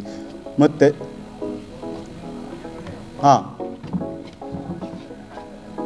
मग पालनपोषण करण्याचं तुम्ही तसं लिखित तुम्ही घेतलं आहे का त्यांच्याकडनं? त्या मुलांचं हे संबंधित प्रशासनाकडे विषय गेला पाहिजे तो.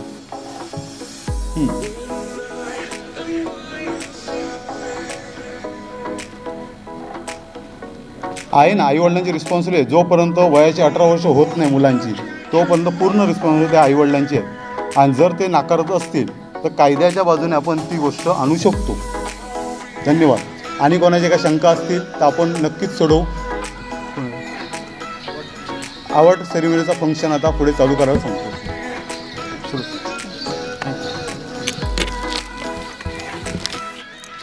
Thank you sir. तितलो वेळ तुमी रावली आनी आयज आमचे अवॉर्ड फंक्शना खातीर आयिल्ली आसा. तर आयज तो सोहळा सुरू जाता. म्हणून मागता ते सोहळा सुरू जावचे पयलीं एकदां जोरदार ताळेन स्वागत करचें. थँक्यू.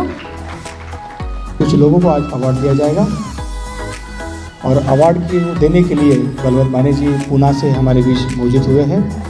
उसी के साथ ज्योति गुरु मैडम को भी मैं स्टेज पर बुलाना चाहता हूँ, जो हमारे पूना से है और हमारे संगठन के एक ऐसे महिला पदाधिकारी है कि जो हमेशा लोगों की सेवा के लिए आगे आते हैं. और संस्था के माध्यम से हमने 22 गाड़ियाँ एम्बुलेंस, जो टाटा कंपनी की विंगर है, वो जो व्यक्ति झुग्गी बस्ती में रहता है, गांव में रहता है, देहात में रहता है, वहाँ पे एम्बुलेंस अवेलेबल नहीं हो पाती और एम्बुलेंस समय पे न आने के कारण कई लोगों की जान चली जाती है. और संगठन के पास उतना धन तो नहीं है कि संस्था लाखों रुपए का गाड़ी परचेस करके लोगों के लिए करें, क्योंकि उसका आजकल पेट्रोल का दर और डीजल का दर आपको मालूम है कितना बढ़ चुका है. मगर हमारे पास ऐसे कुछ दानी लोग हैं, उनके माध्यम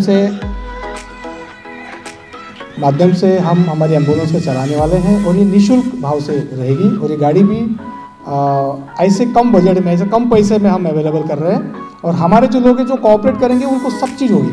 जो हुल्लड़बाजी करेंगे, जो हल्ला करेंगे, जो हमारे संस्था के ही लोगों को आगे पीछे खींचने का कोशिश करेंगे, ऐसे लोग हर चीज़ से वंचित रहते हैं. हमेशा आपको मालूम ही होगा. एक एक का नाम लिया जाएगा. आप सब समान इस मंच पर उपस्थित रहेंगे और आप अपने परिवार के साथ आए होंगे तो आप परिवार के साथ इस मंच पर आने का कष्ट करेंगे. जिन्होंने कई लोगों की जान बचाई है, जो ट्रैफिक पे चलते हैं, किसी कोई हेलमेट बराबर नहीं पहनता है, कोई सीट बेल्ट नहीं लगाता है या कोई गलत तरीके से ड्राइविंग करता है, तो ऐसे लोगों का जब रास्ते में एक्सीडेंट हो जाता है तो उनको बचाने के लिए कोई सामने नहीं आते हैं. मगर कुछ लोग ऐसे होते हैं कि वो उनके लिए दूध बन के सामने दौड़ते हैं. ऐसे राजू वाघ हमारे बीच मौजूद है, जो नागपुर से आए हुए हैं. राजू वाघ को भी इस मंच पर बुलाया जाता है. उनको जीवन गौरव अवार्ड से सम्मानित किया जा रहा है. राजू वाघ के साथ यदि कोई टीम नागपुर से आई होगी, वो पूरी टीम इस मंच पे आमंत्रित है कि राजू वाघ को जो लाइफ प्राइड अवार्ड मिल रहा है उसके साथ वो भी सम्मिलित रहेंगे. राजू वाघ जी के साथ जो आए हुए हैं वो भी मंच पे आएंगे. शायद हमारे से कुछ चीज़ छूटी हो तो हम आपसे क्षमा चाहते हैं, मगर जब आप लोग यहाँ मौजूद हैं, यहाँ आए हुए हैं, तो आप इस सभागार के बाहर न जाएं. सभागार के बाहर जाने के लिए हमारे पास 6:30 बजे का टाइमिंग है, जो निश्चित किया गया है. जो भी व्यक्ति बाहर है, मैं चाहता हूँ अगर हमारे कोई वॉलेंटियर्स यहाँ मौजूद है वो प्लीज़ बाहर जाए और वहाँ जो लोग खड़े हैं उनको अंदर भेजाएं. मुझे ख्याल से बशीर साहब आप थोड़ा सा कष्ट करेंगे, या विजय थूल जी जो यहाँ मौजूद है वो. उसके बाद हमारे फरीद मोहम्मद जो चंद्रपुर से आए हैं, नागपुर से आए हैं, तो आप जाएंगे बाहर. जो भी लोग खड़े हैं उन सब के हम नाम अनाउंस कर रहे हैं, क्योंकि आपको मालूम है गोवा के अंदर समय बहुत स्ट्रिक्ट होता है. और हम बोलते हैं ना, समय बड़ा बलवान है भैया, समय बड़ा बलवान. समय में समय से पहले और समय के बाद किसी को कुछ नहीं मिला, जो मिला वो समय पे मिला. चाहे किसी की ज़िंदगी, चाहे किसी की मौत, चाहे किसी का एंगेजमेंट, चाहे किसी की शादी, तो चाहे किसी को नौकरी, चाहे किसी को सक्सेसता की सीढ़ी, ये सब समय पे मिला है। हमारे घर के दरवाजे पे भी लक्ष्मी का फोटो रहता है और हमारे घर पे भी नाम लिखा रहता है हर भगवान का। मगर जो भी व्यक्ति हमारे घर में भगवान स्वरूप आता है वो एक बार दरवाज़ा नॉक करता है, दूसरी बार दरवाज़ा नॉक करता है और हम तीसरी बार भी दरवाज़ा खोलते नहीं हैं तो वो बंदा दूसरे दरवाजे पे चला जाता है और हम ऐसे अहम पे खो जाते हैं कि दरवाज़ा खोलने में भूल कर बैठते हैं और वो अपॉर्चुनिटी, वो लक्ष्मी हमसे दूर निकल जाती है। ऐसा ना हो, इसलिए आप सभी लोग जब यहाँ उपस्थित हुए हैं, मैं चाहता हूँ, नाम लेने में देरी हो रही है क्योंकि हमने भी इस कार्यक्रम की हाथ में धुरा ली है, क्योंकि मुझे मालूम है हर जगह कौन बैठा है।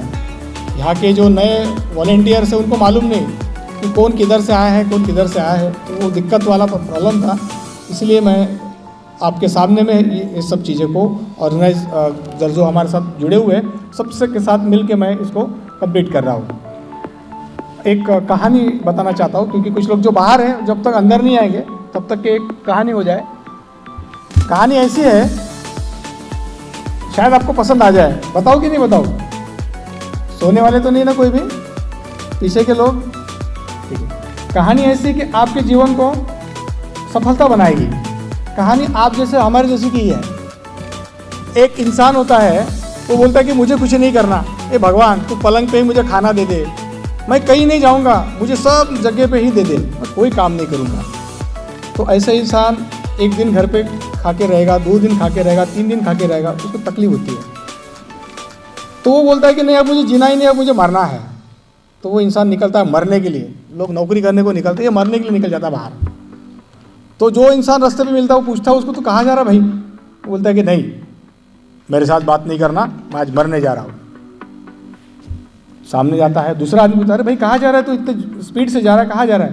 वो बोलता है कि मुझे मरने जाना है, तुझे क्या करना है? तो भाई ठीक है मर जा, मगर धीरे जा, अच्छे से मर। फिर और एक आदमी मिलता है उसको, जो हमारे आदर्श होते हैं, समाज में जो लोगों को बनाते हैं, ऐसे आदर्श होते हैं, वो मिलते हैं उनको रास्ते पे। वो उनको भी बोलता है, अरे कहाँ है तू, कैसा तू बुढ़ाऊ इंसान है, मुझे क्या बताएगा, मुझे तो सब मालूम है, तू क्या शानपन बता रहा है मुझे, नहीं मुझे तो अभी जाना, आगे मरना ही है।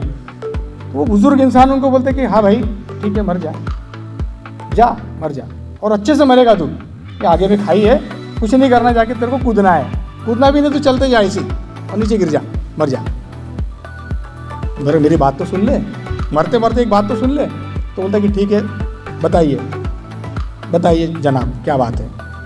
तो वो बोलता है कि ये एक रिंग है, जो लोहे का रिंग था, तो वो उनके गले में डाल देते हैं। बोलता है नहीं ये क्या रिंग है, जब मैं फेंक देता उसको। बोलता है कि भाई मरना है तेरे को, अच्छी मौत चाहिए ना, ये रिंग गले में रख। बोलता ठीक है। मरते मरते किसी की बात तो सुन, मैं बूढ़ा आदमी हूँ, बुजुर्ग आदमी हूँ, मैंने बहुत दिन देखे हैं। बोलता है कि ठीक है। तो वो इंसान गले में रिंग रखता है। तो महाराज उनको बोलते, जो व्यक्ति जो सज्जन पुरुष उनको मिलता है, वो महाराज हो या भगवान हो, जो भी हो, हमारे जैसा भी इंसान हो, जैसा मैं हूँ, वो बोलते हैं कि भाई रास्ते पे जो तू जाएगा तुझे बहुत सारे ऐसे पत्थर मिलेंगे, छोटे छोटे कंकर मिलेंगे, उसको पकड़, इस रिंग को लगा, उस पत्थर को देख और वो पत्थर को फेंक दे। उस पत्थर को और पकड़, कोई ना कोई पत्थर तेरे को और मिलेगा आगे चलने के बाद, उसको देख, पत्थर को, रिंग को लगा दे और फेंक दे और आगे निकल। तो आदमी क्या करता है, अपने घमंडपन में, अपने अहमपन में या अपने ईगो में पत्थर उठाता है, रिंग को लगाता है, मगर पत्थर को देखता नहीं, पत्थर फेंक देता है। और ऐसे करते करते करते वो बिल्कुल पहाड़ के पास पहुंच जाता है। उसको कूद के मरना ही है। अब वो मरने वाला है तो थोड़ा सा देख लेगा रिंग की तरफ, क्योंकि रिंग जो थी उसके गले में वो लोहे की थी और वो रिंग बन जाती है सोने की। जब उसकी मौत आ जाती है सामने, तो बोलता है वो कि ये रिंग तो लोहे की थी, सोने की कैसी हुई? यानी वो इंसान ने अपने अहमपन में, अपने अहंकार में, अपने घमंडपन में एक पारस खो दिया। तो ऐसे पारस बहुत कम मिलते हैं आपको। मैं भी आपके सामने एक पारस जैसा हूँ, आपका जीवन बनाने के लिए आपके सामने खड़ा हूँ। बोलते ना यूँ ही तो कोई बेवफा नहीं होता, कुछ तो मजबूरियाँ होती है। हम भी ये जो ऐसे अवार्ड सेरेमनीज़ का प्रोग्राम रखते हैं तो आपका मनोबल बढ़ाने के लिए। हमारा मनोबल किसी ने नहीं बढ़ाया।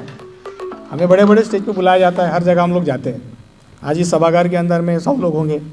कई सभागार ऐसे थे कि हमने 2-2 लाख लोग देखे हैं, 1-1 हज़ार लोग देखे हैं। चाहे दिल्ली हो, चाहे महाराष्ट्र हो, चाहे वेस्ट बंगाल हो, हर जगह जाता हूँ मैं, वहाँ भाषा का भी मेरे को बहुत सामना करना पड़ा।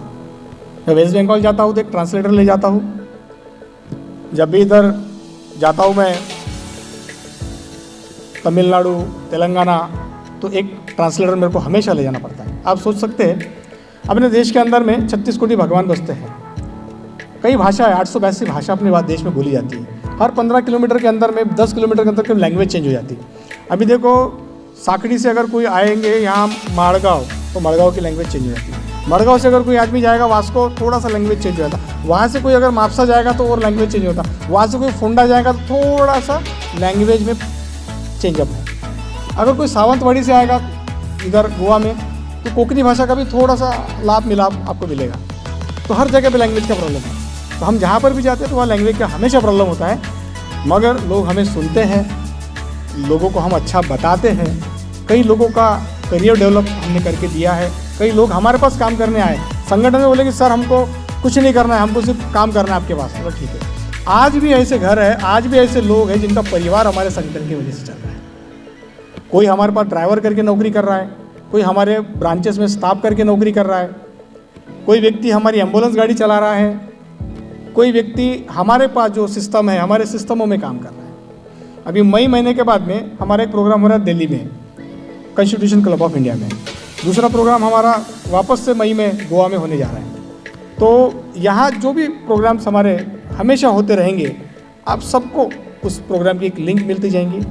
और प्रॉपर तरीके से अगर आपने रजिस्ट्रेशन किया तो ये जिस तरीके से अभी संभ्रम चल रहा है वैसा नहीं हो पाएगा, क्योंकि हम भी सीक्वेंस से कर रहे हैं। आप जैसे ड्यूटी निभा रहे हैं वैसे मैं भी ड्यूटी निभा रहा हूँ। मैं भी इस संगठन का भले ही प्रेसिडेंट होगा, फाउंडर होगा, मगर मुझे भी ये संगठन सैलरी देता है। मेरा ऑडिट रिपोर्ट में भी मेरी सैलरी लिखी हुई है। तो ये जो संगठन है ये कोई प्राइवेट लिमिटेड फॉर्म नहीं है, ये एक सामाजिक संगठन है। और इस सामाजिक संगठन में सभी लोगों को हम आगे बढ़ने का अवसर देते हैं। तो ज़्यादा समय न लेते हुए वापस से जो लोग इस सभागार के बाहर अभी भी मौजूद है, अगर कोई किसी के पहचान के होंगे तो उनको आप बुलाने का कष्ट करेंगे। जितने भी लोग सभागार के बाहर होंगे तो कृपया पुनः एक बार उनसे निवेदन है कि वो इस मंच पे आएंगे। अब हम एक एक व्यक्ति का नाम गिनेंगे और वे व्यक्ति यदि इस मंच पे नहीं आ पाए तो ये सेकंड प्रोग्राम जब हमारा गोवा में होगा तब ही उनको हम सर्टिफिकेट और ये जो ट्रॉफी है वो वितरित करेंगे। जिन जिन लोगों के नाम छूटे हैं, उनको ऐसा लगता है कि हमारा नाम छूट चुका है, वो कृपया इस स्टेज पे आकर बाजू में अपना वापस पुनः पंजीयन कराएं, ताकि हम उसकी सर्टिफिकेट वापस से क्रिएट करेंगे और उसको हम दे पाएंगे। जो लोग इस प्रोग्राम में उपस्थित नहीं हो पाए हैं, उनके जो अवार्ड की जो ट्रॉफी दी थी वो उनको डाक से हम भेजने वाले हैं। जो व्यक्ति यहाँ मौजूद नहीं हुए हैं, सभी लोगों के नाम भी इस मंच पे लिए जाने वाले हैं। तो मैं पुनः एक बार आर शामुवेल नायडू जी जो छत्तीसगढ़ से आए हुए, उनको मंच पे बुलाना चाहता हूँ। आर शामुवेल नायडू जी जो भिलाई से हैं। सुबह वो आए, 2 दिन से आगे हैं वो, मगर इस मंच पे शायद नहीं आ पाए, इसलिए हम खेद व्यक्त करते हैं। रामलिंग शिवाजी डम्भारे जी जो पुणे से हैं, उनसे अनुरोध है कि वो मंच पर आएंगे बाया। और उनके साथ जो लोग आगे बढ़े, कुछ पीछे आए, ऐसे बहुत लोग उनके समर्थक हैं। और उन्होंने राजदूत नेल्सन मंडेला के वैश्विक राजदूत श्रद्धांजलि बुक हाउस ऑफ कॉमनवेल्थ पदार्थ में महिलाओं को MWI ब्यूटी प्रोजेक्ट के USA के 145 से अधिक पुरस्कारों से उनको सम्मानित किया गया है। जो एक मिशन है, महिला जो घर पे रहती है निस्वार्थ भाव से, मगर वो समाज की सेवा करने के लिए जाती है निस्वार्थ भाव से, ऐसे महिलाओं को प्रेरित करने का उनका काम रहा। उनको राष्ट्रीय और अंतर्राष्ट्रीय लेवल पे कई पुरस्कारों से सम्मानित किया गया है। तो ऐसे शर्मा मैडम को मैं मंच पर बुलाना चाहता हूँ, वापस से डेजी डेवरी मैडम को और भावना त्रिपाठी मैडम, इन तीनों को वापस से मंच पर बुलाना चाहता हूँ। और हमारे संगठन में वैशाली शेट्टी मैडम है मुंबई से, वो मंच पे आएंगे और वैशाली शेट्टी मैडम के द्वारा इनको मेडल्स देकर उनको सम्मानित किया जा रहा है। वैशाली शेट्टी मैडम आप स्टेज पे आएंगे। वो करते थे, रिटायर्ड हुए भिलाई में। कई बार मुझे छत्तीसगढ़ जाने का मौका मिलता है तो मैं ज़्यादातर बिलासपुर जाता हूँ, जांगीर चांपा जाता हूँ, और रायपुर जाते रहता हूँ, मगर भिलाई जब भी गया हूँ तो कभी इनके साथ ऐसा मिलने का अवसर प्राप्त नहीं हुआ। मगर सर ने कई प्रोग्राम का आयोजन वहाँ किया, मुझे बुलाया था। मेरी भी व्यस्तता ऐसी थी कि मैं उनके प्रोग्राम को अटेंड नहीं कर पाया। जूम मीटिंग के माध्यम से हमेशा हमारे साथ रहते हैं। मगर अगला जो भी आपका प्रोग्राम रहेगा मैं ज़रूर आपकी भिलाई में आऊँगा। एक बार आया था भिलाई में सिविक सेंटर में एक प्रोग्राम के इसमें, मगर आपसे मुलाकात नहीं कर पाया। तो नेक्स्ट टाइम मैं ज़रूर आपके प्रोग्राम में आऊँगा। बहुत बहुत धन्यवाद सर. खूप सोपी पण ती कायम चलोवपाक खूब कठीण आणि त्या खातीर म्हाका मिलिंदाच्या सरांचें अभिनंदन करीन दिसता. खरेंच तुमी सगळ्यांनी ताका उबी रावन ताळयो मारच्यो, कित्याक एवॉर्ड फंक्शन करप इतलें सोंपें न्ही. सगळ्यांनी खरेंच उबी रावचें आनी ताका ताळयो मारच्यो मिलिंद सरा खातीर. कित्याक म्हाका एक गोश्ट सांगन दिसता. 5 वर्सां पयलीं आकाश तेलगूक म्हणजे म्हज्या चल्याक एवॉर्ड फावो जाल्लो आनी काही कारणावसान आमकां मॅसेज ती पावली ना आनी आमी एवॉर्डाक येवपाक पावली ना. पूण ताजें इतलें निरीक्षण बारीक आसता मिलिंद सराचें, म्हणजे लक्ष आसप हें खूब म्हत्वाचें कसलेय गोश्टीचेर. आनी अचानक कोइन्सिडंट जालो. वास्को म्हणजे चल्याचो प्रोग्राम आशिल्लो आनी थंय मिलिंद सर आशिल्ले आनी तांणी ताका नोट केलो की हो एवॉर्डाक चुकिल्लो आनी ताणें स्टेजीर येवन प्रोग्राम मातसो थोडो वेळ थांबोवन तें एवॉर्ड थंय वास्को म्हज्या चल्याक दिलें. ही कितली म्हजे खातीर मोठी गोश्ट आशिल्ली आनी खरेंच हे गोश्टी खातीर आमी ताका एप्रिशिएट करपाक जाय मिलिंद सराक. खरेंच हांव गोंयच्या वतीन आमच्या आयज कोणी कोणी गोव्यान एवॉर्ड घेतला पळय गोंयच्यांनी, तांच्या वतीन हांव तांकां धन्यवाद म्हणटा. थँक्यू, नमस्कार. हम नेक्स्ट प्रोग्राम में उसको पूरा फुलफिल करेंगे. जिनका नाम नहीं लिया होगा, जिनका पत्रिका में नाम नहीं होगा, जिनका नाम लिया ही नहीं गया होगा, जिसको इनविटेशन कार्ड नहीं मिला होगा, इनविटेशन कार्ड में उसका नाम नहीं प्रिंट हुआ होगा, या उसको सर्टिफिकेट नहीं मिली होगी, या उसको बिल्कुल किसी ने मिस कॉल नहीं किया होगा, फ़ोन नहीं किया होगा, मैसेज नहीं किया होगा, या उसको 4 बार किसी ने रिमाइंड नहीं किया होगा, तो मैं उनको एक बार पुनः मेरी तरफ से सॉरी बोलता हूँ, धन्यवाद बोलता हूँ. और यहाँ पे और एक बात बोलना चाहता हूँ कि गोवा से यदि कोई यहाँ पे उपस्थित होंगे तो कृपया खड़े होकर हाथ ऊपर करेंगे. कितने लोग गोवा से खड़े हैं? सब हाथ, गोवा के लोग सिर्फ हाथ ऊपर करेंगे. और नागपुर कार्यालय के अंदर में दिल्ली में 12 लोग नौकरी करते हैं, नागपुर कार्यालय में 9 लोग नौकरी करते हैं. और सैलरी बेस पे संगठन ने करीब 22-23 लोगों को अपॉइंट किया है. तो सबका सैलरी, ऑफिस के एक्सपेंसेस, संस्था के हर चीज़ के प्रोग्राम, हर इवेंट, हर महीने में 2 इवेंट तो बिल्कुल पक्के हैं. और जो भी इवेंट होता है वो 2.5 लाख, 3 लाख, 4 लाख के बजट का होता है. और उसमें मैं आपको बोलना चाहता हूँ कि 20% रिकवरी होती है डोनेशन की, सिर्फ 20%. 20% लोग ही हमें संगठन में सहयोग देते हैं. और जो जो व्यक्ति नंबर मांग रहे हैं एक में को, कृपया अपनी मार्केटिंग बंद करें. जो जो व्यक्ति अपने अपने विजिटिंग कार्ड सर्वाइव कर रहे हैं, वो मैं किस्सा बताने वाला हूँ आपको. किस्सा ऐसा है कि ऐसे प्रोग्राम में हम बहुत लोगों को बुलाते हैं. बहुत लोग अपने अपने लोगों से अननोन होते हैं.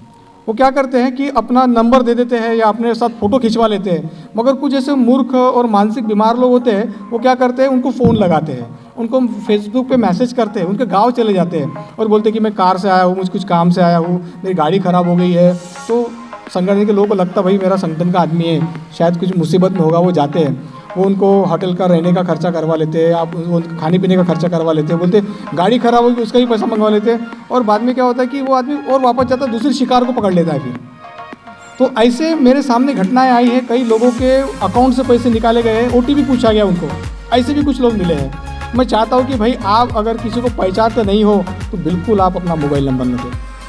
आप उस इंसान को, सज्जन इंसान को अगर अच्छा लगता है वो बातों में, वाणी में, तो आप उनके साथ उनका फ़ोटो खींचो या फ़ोटो ले लो, सेल्फी ले लो, कोई दिक्कत नहीं है. मगर मैं ये बोलना चाहता हूँ कि बिना पूछे आप किसी को अपना नंबर शेयर मत करो, क्योंकि ऐसे हादसे हुए हैं.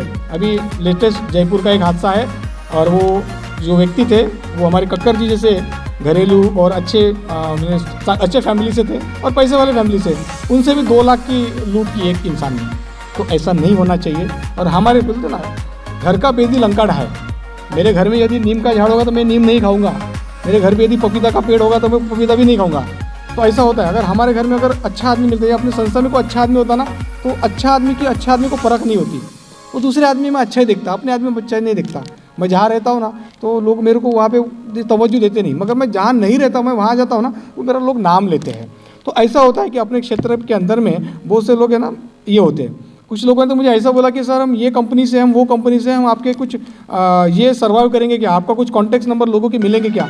मैं बोलना चाहता हूँ कि अगर कोई भी इंसान आपके पहचान का नहीं है और बोलता है कि मैं केंद्रीय मानवाधिकार संगठन से बात कर रहा हूँ, आप उसका नाम सुन लो, रिकॉर्डिंग कर लो, आप उसको बोलो आपका परिचय पत्र संख्या बताओ, आईडी कार्ड नंबर बताओ, ये बात पूछो उनको और आप मुझे फ़ोन लगाओ। आपके कार्ड के पीछे नंबर लिखा हुआ है 9552011005। आप मुझसे सुनिश्चित कर लो कि वो आदमी सही में वही है और आप उनसे पूछो कि वो आदमी कैसा है, क्या है, कैरेक्टर कैसा है। मैं बोलूँगा आपको क्या व्यवहार करना है, क्या नहीं करना है। अभी लॉकडाउन के समय, पेंडेमिक समय में 2019 से 2020 से 21 तक के जो तकलीफें गई, कुछ लोग राजस्थान में फंसे थे, हमने उनको महाराष्ट्र में लाया। जो बम्बई में फंसे थे उनको हम कर्नाटका लेकर गए। कितने सारे लोगों को हमारे संगठन ने कभी भी टैग नहीं लगाया। हमारे संगठन में लोगों को पैसे दिए, गाड़ी अवेलेबल करवा की थी। हमारे संगठन के जो 35-40 लोग हैं उनके पेट्रोल पंप है, पेट्रोल फ्री में दिया उन्होंने। मैंने लोग कमाए, मैंने पैसे नहीं कमाए।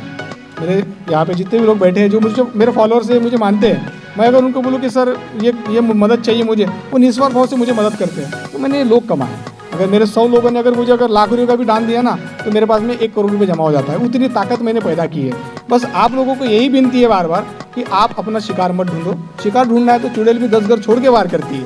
अगर आपको अगर शिकार ढूंढना है तो इसके बाहर करो, मगर मेरे संगठन के अंदर में इस तरीके से वर्क मत करो। ये बोलना नहीं चाहिए, मगर बताना चाहता हूँ क्योंकि ऐसे हादसे अभी 4 दिन से कंटिन्यू मेरे सामने आ रहे हैं। जो सोशल मीडिया के माध्यम से कुछ लोगों को तो वीडियो कॉल्स आ रहे हैं और हमारे ऑफिस से जो लड़कियां फ़ोन करती हैं उनसे अलग अलग बातें करते, डबल मीनिंग बातें करते, वो रिकॉर्डिंग भी हमारे पास है।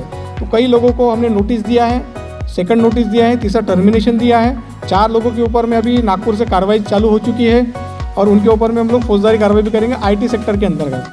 फेसबुक पे एडिटिंग करना, फेसबुक के संगठन के कुछ नाम्स होते, कुछ बैनर्स होते, कुछ लिफलेट्स होते, उसको एडिट करना। अब ये सर्टिफिकेट है ना, कुछ लोग ऐसे धुरंधर है, 4-5 दिन में मिल जाएगा, इसकी भी एडिटिंग कर लेंगे और वो कहीं ना कहीं शुरू कर देंगे। मगर यहाँ पे देखो बारकोड दिया हुआ है। इस सर्टिफिकेट में एक QR कोड जारी किया गया है। ये QR कोड की वजह से ये सर्टिफिकेट अब वैध है, ये अवैध नहीं है। और इसको अगर आप QR कोड अगर सर्च करोगे तो इसकी पूरी जानकारी आएगी, इस हॉल का नाम आएगा, कहाँ प्रोग्राम हुआ है, सब इंफॉर्मेशन आएगी। ऐसी सेम कॉपी करने की कोई ना कोई कोशिश करेगा आप। कुछ लोग तो ऐसे हैं जो ID कार्ड होते हैं ना, वो रिन्यूअल नहीं करते और वो उसके ऊपर में आई कार्ड की वैल्यू बढ़ाते, डेट बढ़ा देते और उसको डबल चलाते, तो वो भी गलत है। लॉकडाउन के अंदर में पुलिस वालों ने बहुत सहकार्य किया, शासन प्रशासन ने हमारे संगठन के लोगों को बहुत सहकार्य किया। किसी को भी पुलिस ने डंडा नहीं मारा, किसी भी को भी सरकार ने तकलीफ नहीं दिया। जिनके पास ID कार्ड था वो कहीं भी जाता था, चाय देता था लोगों को फ्री में, पानी देता था लोगों को फ्री में। हमने लोगों को अनाज तक के, किट तक के घर घर तक जाकर दिए। संगठन में तब गाड़ियाँ नहीं थी, मगर आज कम से कम 3-4 गाड़ियाँ हमारे पास आ गई है। एम्बुलेंस है, एम्बुलेंस अभी 24 एम्बुलेंस हो चुकी है। अभी 2 एम्बुलेंस हम पुणे ग्रामीण और पुणे शहर में दे रहे हैं। नागपुर के लिए 2 एम्बुलेंस है। जलगांव में डॉक्टर इंगड़े साहब यदि यहाँ मौजूद होंगे तो बताएंगे। अभी महापौर के यहाँ से 1 एम्बुलेंस का हमने लोकार्पण किया। जलगांव में 2 एम्बुलेंस चल रही है हमारी। 3 एम्बुलेंस हमारी चल रही है मध्य प्रदेश में सागर गांव है, वहाँ पे चल रही है। तो ऐसे कंटिन्यू हर जिले में हम एम्बुलेंस देना चाहते हैं। हमने बोला कि आप लोग अगर 100-150 का अगर कैडर खड़ा करते हो तो उन्हीं के लिए वो एम्बुलेंस होगी, मगर आप लोग ये चीज़ करना नहीं चाहते। आप किसी दूसरे को जगह देना नहीं चाहते। मैं फलाना, मैं अध्यक्ष, मैं ये, ऐसा नहीं होता। मैं भले ही संस्था का फाउंडर हूँ, मगर मैं इस संस्था का सिर्फ सदस्य हूँ। सदस्य बन के ही मैं संस्था का काम करता हूँ। मैं गोवा में आता हूँ, लोगों को मिलता हूँ, मेरे काम करता हूँ, मैं जाता हूँ। गोवा ही नहीं, मैं कहीं भी जाता हूँ। कुछ लोग तो ऐसे थे कि उन्होंने बोला कि दहीवले सर हमको बिना बच्चा आए कैसे। तो अब मुझे कहीं जाने के लोगों की परमिशन लेनी पड़ती है। मुझे तो सरकार की परमिशन लेनी नहीं पड़ती। मैं जब वेस्ट बंगाल जाता हूँ तो मुझे वेस्ट बंगाल पुलिस प्रोटेक्शन देती है, मुझे गोवा पुलिस प्रोटेक्शन देती है, मुझे दिल्ली पुलिस प्रोटेक्शन देती है। मेरे पास खुद 4-4 बाउंसर से बॉडीगार्ड है, मेरे पास खुद लाइसेंसी वेपन्स है। तो मुझे किसी का डर नहीं है। मुझे मालूम है मौत तो आनी है, आज आएंगी या कल आएंगी। जीना तो है, रोज़ भेड़ जैसे मरने से अच्छा एक दिन शेर बन के जीने का। तो हम तो शेर बन के जी रहे। आज ये संगठन है मिलिंद दहीवले के नाम से। अगर हट जाऊँ तो ये संगठन सरकार को विल होगा और ये संगठन में जो लोग एम्प्लॉय बन के काम कर रहे हैं इनको भी अच्छा खासा तनख्वाह सरकार दे सकती है कल चल के। तो हम कम्युनिटी रेडियो स्टेशन की भी शुरुआत की, मगर हमको लोगों ने सपोर्ट ही नहीं किया। गोवा में भी आज कम्युनिटी रेडियो स्टेशन बनता था, गोवा में भी आज डेली का पेपर सर्कुलेशन होता था। अभी पुणे का पेपर सर्कुलेशन की जिम्मेदारी ज्योति गुरु मैडम ने ली है, तो पुणे से भी हम पर डे का पेपर शुरू करने वाले हैं। नागपुर का कम से कम 10,000 सर्कुलेशन का काम चल रहा है हमारा, मगर हम उतना दिखाते नहीं है, ज़्यादा मगर दिखाते नहीं, क्योंकि सरकार के भी डंडे पड़े हुए हैं। कोई भी काम हम जो भी काम करते हैं उसमें वो सब चीज़ें होती है। तो आप अच्छे हैं, बहुत अच्छे हैं, इस संस्था के संगठन के सेवक हैं। किसी को बुरा लगा होगा तो माफ़ी चाहता हूँ, मगर ये जो चीज़ें हुई है वो गलत हुई है, वो दोबारा नहीं होनी चाहिए, इसके लिए मैं आपको आगाह करना चाहता हूँ। कुछ लोगों का नाम मैं मंच पे ले नहीं पाया क्योंकि कुछ लोगों के रजिस्ट्रेशन ही मेरे पास आ नहीं पाए। बहुत लोगों को बोला मैंने कि आप मुझे रजिस्ट्रेशन करो, आप बताओ कि कौन कौन आने वाला है, क्या क्या, मुझे मालूम नहीं था। जो लोग नहीं आने वाले थे वो आ गए और जो नहीं आने वाले थे वो भी आ गए। तो ये संभ्रम होता है, अगले प्रोग्राम में उसको हम फील करेंगे। आप सब लोगों ने इस प्रोग्राम को अच्छा एंजॉय किया है, ठीक है। महिलाओं का भी नारी शक्ति प्रदर्शन आज दिखा और एक आदमी ने कितना अच्छा डांस आपके सामने किया है ना, तो उसके लिए तो एक तालियां हो सकती है यानी लेडीज़ तो बहुत कुछ करती है मगर आदमी भी कम नहीं है, पुरुष भी बहुत अच्छा काम करते हैं और कई अवार्ड्स उनको मिले हैं नेशनल लेवल के। और आने वाले समय में हमारे संगठन के माध्यम से हम उनको और आगे के ग्रास पे भी लेके जाएंगे। आकाश कार्निवल फेस्टिवल में अच्छा गाना गाता था और आकाश को हमने कई लाइव प्रोग्राम में हमने आवाज़ दिया तो आकाश ने गाना रोक के हमको बुलाया स्टेज पे। तो ऐसे भी बच्चे हमारे सामने बहुत अच्छे हैं जो अच्छा काम कर रहे हैं, ऐसे भी लोगों को अप्रिशिएट हुआ है। यहाँ पे कुछ लोगों ने संस्था में बहुत अच्छा काम किया, उन लोगों को संगठन के तरफ से हम मानधन भी दे रहे हैं। यहाँ पे कुछ लोग नहीं है, नाम भी नहीं लेना चाहता, कुछ लोग ऐसे उनको 15,000 20,000 रुपये हम डायरेक्ट ऑटोमेटिक उनके अकाउंट में ट्रांसफ़र कर रहे हैं। क्यों कर रहे हैं? क्योंकि वो 1.5 लाख रुपये का संस्था को फंड दे रहा है। आप दो, आपके भी अकाउंट में आ जाएंगे, लीगल, ऐसा नहीं है। संस्था का अकाउंट नंबर, हमने अगर चाराने भी अगर संस्था के अकाउंट में लिए ना तो हमको ऑडिट देना पड़ता है। हमने 1 रुपया भी लिया तो हमको हिसाब देना पड़ता है। ये प्रोग्राम कर रहे हैं ना, इसका GST का बिल अभी मेरे को लेना पड़ेगा, मेरे को मेरे रिपोर्ट में दिखाना पड़ेगा। ये पानी का बॉटल तक का बिल हमको देना पड़ता है सरकार को। ऐसा जरूरी नहीं है, संस्था कोई मिलिंद देवले की प्राइवेट लिमिटेड कंपनी नहीं है, ये इज़ अ चैरिटेबल ट्रस्ट। ये रजिस्टर्ड है इंडियन पब्लिक ट्रस्ट एक्ट 1882 के अंतर्गत, ये नई दिल्ली में पंजीकृत है। 751 नंबर संस्था का रजिस्ट्रेशन नंबर है, जिसका पंजीयन मैंने आपको दिखाया था और ऑडिट रिपोर्ट भी आप सभी लोगों से साझा की थी। तो ये जो संगठन है ये बहुत शक्तिशाली बन रहा है, दिन ब दिन आगे बढ़ रहा है, तरक्की कर रहा है आप लोगों की वजह से और मेरे भी थोड़े वजह से। मैं आप लोगों को पुश करने के लिए हर बार आता हूँ। मुझे गोवा आने के लिए लोग बोलते कि गोवा जाते हैं घूमते, मैं कभी घूमता नहीं। गोवा के अगर लोग होंगे तो बोले मुझे कि मैं गोवा कहीं घुमा हूँ, तो गोवा घूमने नहीं, मैं गोवा काम से आता हूँ। मैं कहीं भी जाता हूँ तो मेरे काम से ही जाता हूँ। आप सभी लोग मेरे साथ जुड़े हुए, मंदसौर से हमारे जोसावा जी भी जुड़े हुए, मगर वो हमेशा नाम नहीं बताते, कुछ नहीं, मगर काम करते, मेरे को हर न्यूज़ देते वो। यहाँ पे जो भी व्यक्ति के पास में प्रेस का ID कार्ड है ना, वो कसम खाई है स्टेज से कि वो हमको न्यूज़ बना के देंगे। खाएंगे क्या कसम? जिसके पास प्रेस का कार्ड है वो एक न्यूज़ हमको देंगे। हमारा YouTube चैनल है, रोज़ हम न्यूज़ लगाएंगे, हमारा न्यूज़पेपर प्रिंट होता है, आप हिंदी टेक्स्ट में मैसेज डालो, हम आपके फ़ोटो के साथ वो करेंगे। तो ये न्यूज़ आपकी आनी चाहिए। आप जो लोग अपॉइंट हो चुके हैं, आप सबको बोला गया था कि आपके अपॉइंटमेंट लेटर में लिखा है आपकी नियुक्ति के बाद आप 45 दिन के भीतर हमारे मुख्यालय को बताएंगे, कोई नहीं बताता। आपकी नियुक्ति हुई है, आपने उसको स्वीकार किया है, उसे आप 45 दिन के अंदर मुख्यालय को प्रेषित करेंगे, वो तक के नहीं बताते।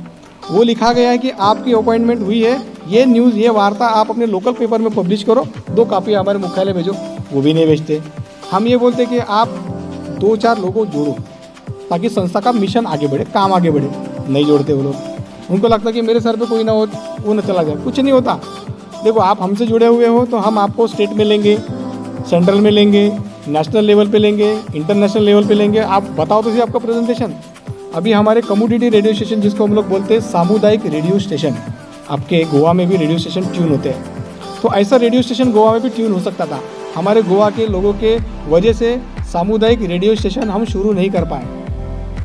पूना में माँ, ये जो अपनी माँ जो है ना, वो अंगाई गाती है, उसको हम बोलते लोरी, क्योंकि अभी माँ का जो आंचल है ना वो कम हो गया। अभी तो यहाँ पे बहुत सारी लेडीज़ साड़ियों पे दिख रही है, मगर अब जो लेडीज़ बाहर जाती है ना, दिखती है हमको टी-शर्ट पे, जीन्स पे, उनको हैंगिंग रहता है, बच्चे ऐसे हैंग किए रहते हैं, उनको लोरी भी गाना नहीं आता। तो उन लोगों के लिए हमने लोरी नाम से रेडियो स्टेशन शुरू किया, जिसका पहला रेडियो फ्रीक्वेंसी ब्रॉडबैंड हमारा पूना से और नागपुर से एक साथ रिले होने वाला है। तो ये पूरा श्रेय पूना और नागपुर के लोगों को जा रहा है। तो ये धीरे धीरे हम चाहते हैं कि गोवा में भी शुरू हो जाए। ये तुम्हारा कोंकणी भाषा में शुरू कर देंगे ना हम लोग। हमारा जो लैंग्वेज है वो हमारे पास मल्टी लैंग्वेज की हमारी परमिशन है। अगर कोई बोलता है तेलुगु में करना, हम तेलुगु में भी करेंगे। तो आप लोगों का सपोर्ट होगा तो ज़रूर हमारा कम्युनिटी रेडियो स्टेशन हर जगह शुरू होगा। उसके अंदर आपके घर का ही कोई आदमी जिनका आवाज़ अच्छा है, उनको हम लोग RJ का काम देंगे। आपके घर में अगर कोई लेडी अगर अच्छा गीत गाती है, अंगाई बच्चों को सुलाने के लिए गाती है, वो हम फ्री में चलाएंगे वहाँ। ताकि कोई दूसरा बच्चा सो जाए वो गाना सुन के, क्योंकि अभी आजकल के FM रेडियो देखेंगे आप तो गाने चलते बजता है ये, मगर ये लोरी कोई नहीं गा रहा है। तो ऐसा लोरी का भी हमने चैनल शुरू किया है। आप सभी को पुनः एक बार धन्यवाद देता हूँ। जो भी मंच पर विराज खड़े हैं महिलाएं, वो आप अपने आसन ग्रहण कर सकते हैं। आप सबका पुनः एक बार धन्यवाद, आभार, शुक्रिया। आप लोगों ने हम सबको सुना। और इसी के साथ मैं घोषित करती हूँ कि आज का ये प्रोग्राम संपन्न हुआ। Thank you. कौन सी न समझ सके। Thank you everyone, thank you.